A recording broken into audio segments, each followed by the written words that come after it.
Magandang araw mga kauna. Napakinggan nyo na naman yung boses ko. Ayan, may bagong venture na naman tayo.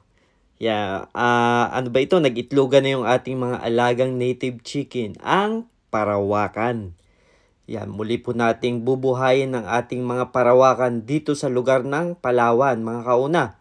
Dahil matagal po tayo nagpahinga tayo sa pagmamanok.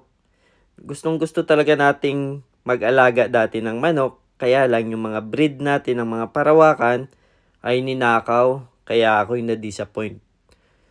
Ngayon ay muli nating bubuhayin ang parawakan dito sa Palawan dahil ano-ano man gawin natin, talagang nasa dugo na kapag ang iyong passion ay pagmamanok, ay talagang napakasarap sa pakiramdam na nakikita mo muli yung mga dati mong ginagawa. Ayan na muli mong binubuhay ang negosyo ng mga native chicken dito sa Palawan. Iba na kasi ngayon ang mga parawakan. Kumbaga, yung mga manok dito sa Palawan, hindi na nakikilala na yung parawakan ay siya talaga yung pinakasikat dito sa Palawan. Siya yung original dito sa Palawan. Hindi na nakikilala dahil ang pinapansin ngayon ng mga tao ay yung mga heritage chicken.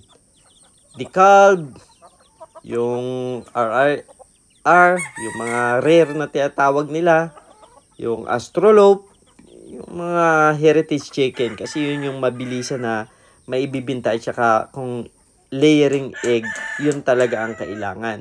So dito, nawawala na ng, kumbaga hindi na napapansin yung mga native chicken ng mga parawakan na napakasarap kapag iyon talagang original na tinula, adobo, ay napakasarap. Yun ang hinahanap-hanap ng mga OFW pag pumunta sa ibang bansa. Kapag umuwi sila, ay hinahanap-hanap yung mga talagang manamis-namis, kumbaga, yung tinula. Number 1 sa Pilipinas. Chicken soup. Ayan. Kaya ngayon ay samahan nyo kami sa pagbibinture ulit ng parawakan. Itatayo natin muli at pinagsisikapan natin na mag-breed ng maraming parawakan. Ayan, napapansin nyo, dumadami na po yung iba-ibang kulay natin ng parawakan. Yan po ay hindi pa natin napipilian. Kumbaga, tayo pa lang ay bumibili ng mga parawakan sa mga market, sa mga palengke. Dahil kung sa mga breeder tayo bibili ng mga parawakan, ay talagang medyo may kamahalan. Siyempre, mga solid parawakan na yun. At saka yung mga kulay ay talagang miniminti nila yung kulay na ganun. May specific na kulay sila dahil yun ang hilig na kulay nila.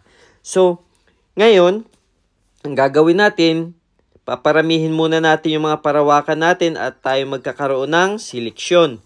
Kapag tayo nagkaroon ng seleksyon dyan, pipiliin natin yung mga future breeder natin, kung anong kulay ang gusto natin. So, yun ang paparamihin natin at ipoproduce natin para makilala ng gusto yung parawakan natin.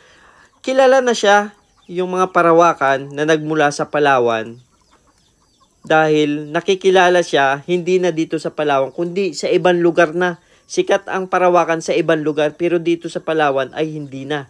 Dahil marami namang kinikilalang mga breed dito sa Palawan. May mga ayam simani, may mga ibang native na chicken dito na pumasok na. Kumbaga hindi na napapansin yung native chicken na original ng Palawan na parawakan, yung ginagamit sa pantampor. Yan talaga yung mga original kasi talagang pang ano siya hindi na siya pang katay, kundi pang gaming na. So ngayon ay itatayo muli natin ang bandera ng parawakan. Samahan niyo po kami mga kauna sa pagbinture dito sa pagmamanok namin ng mga native chicken. So, ngayon ay wala pa tayong seleksyon na nangyayari kundi nagpaparami pa tayo, nagkukulik tayo sa iba-ibang mga palengke dahil mas mura po kung per kilo ang ating bibilihin. Kasi yung iba, yung mga nagbibreed na talaga ay mahal. Mayroong 700 na mga ready to lay na sila. Pag minsan ay mayroong tag 1,000, isang piraso yun. So mahal. So kaya tayo, nag-aabang tayo dito sa mga palengke para makabili tayo ng mga parawakan. Samahan niyo po kami sa pagpaparami ng aming manok na native chicken parawakan, the original. Sarap nito pantinula mga kauna. Lalo na pag yung medyo manibalang na papaya yung ginamit mo sa pagtitinula, napakasarap talaga. Naku, kaya magpaparami din tayo ng tanglad. Ayan oh, dami na nila. Maka isang taon pa, mga kauna, tingnan niyo kung ano karami ang mga alaga natin na yan. So maraming salamat sa inyo mga kauna.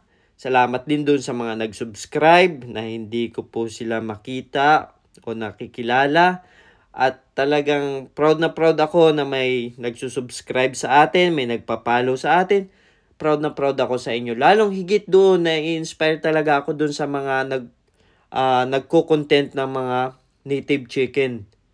Shout out sa inyong lahat. Dahil sa inyo, bumabalik ulit yung hilig natin sa pag-aalaga ng mga native chicken. Maraming salamat sa inyong lahat. So hanggang sa muli natin pagkikita, mga kauna, paalam, samahan nyo kami. At ito na ang aming mga parawakan dito sa lugar ng Palawan. Ang aming farm ay nandito lamang sa Tacras, Nara, Palawan. O ayan. Maraming salamat. Paalam!